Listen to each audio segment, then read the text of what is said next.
В следващия репортаж ще ви разкажем за една българска иновация. Атанас Шарков е един от първите IT специалисти у нас и създава първата си успешна фирма, докато е само на 18 години. Екипът му е разработил безплатно приложение за умни телефони, с което може да си поръчате такси, като избегнете комуникацията с чаровните диспетчерки. Атанас Шарков и неговият екип създават IT-продукти, които са готови да се борят с гиганти като Skype или вече добре познатия по света електронен портфейл. Само малкият пазар в България и липсата на инвеститори са причината именно Наско да не е баща на тези две удобства, придобили световна слава в последните години. Успяхме да създадем продукти, както казваме, от нищо нещо и които се за кратко време, по-малко от 2 години, разпространиха буквално в глобален мащаб.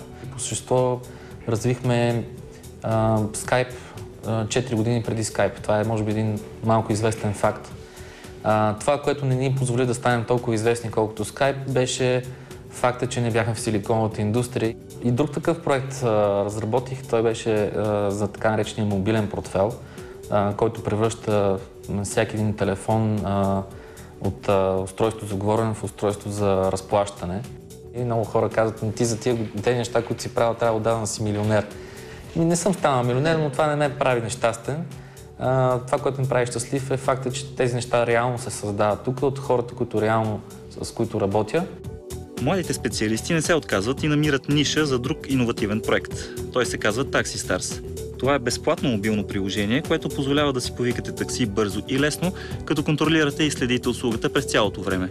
Създателят му го определя като дистанционно за таксита. Първото нещо, което приложението прави, е да открие къде се намира човек.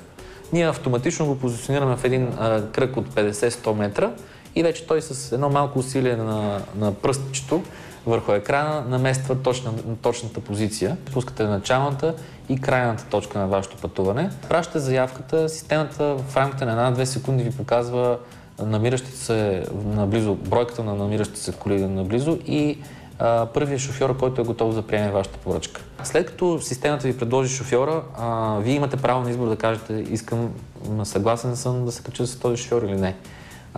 За това нещо на вас ви предоставяме набор от информация. Кола, рейтинг на шофьора, снимка на шофьора. В работата си Борис за първи път се сблъска с подобна технология. Аз мисля, че е доста сполучливо и общо взето връзката става директно между шофьора и клиента, което е голям плюс.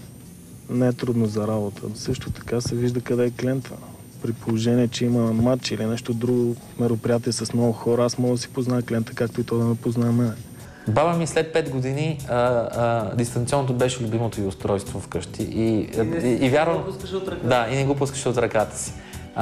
Така че вярвам, че това ще се случи и с дистанционното за такси, което ние правим.